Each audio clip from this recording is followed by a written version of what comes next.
I was about to ask you, we have seen your work is very fascinating because you have captured that entire politics of Uttar Pradesh from post-partition till 1986.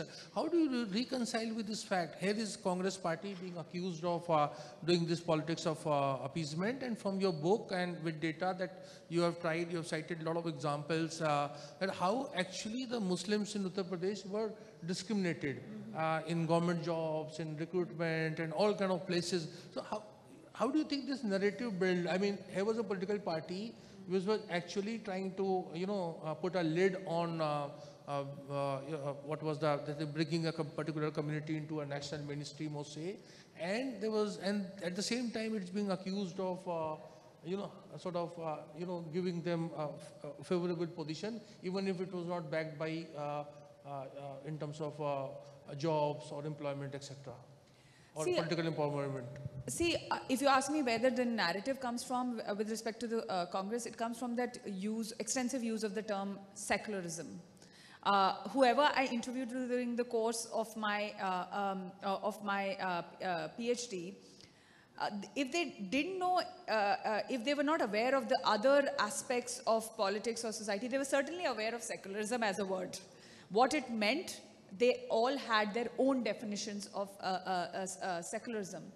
Yes, to a great degree in Uttar Pradesh in particular, a large part of the complaints that went to the Congress High Command and which are registered in the AICC papers or even in the Humayun Kabir papers, a large part of the complaints were that Muslims were being shunted out of service, they were not in defense services, they were not in strategic services, they were not in police services, and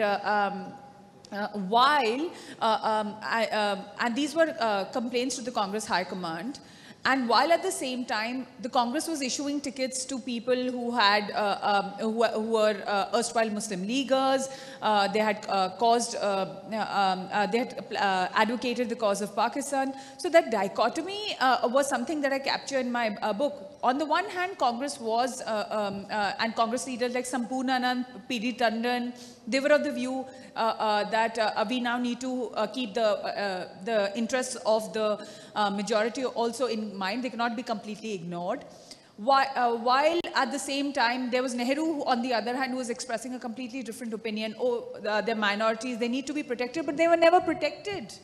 They were never given the representation, despite Nehru's advocacy for not mixing religion and politics, often during elections.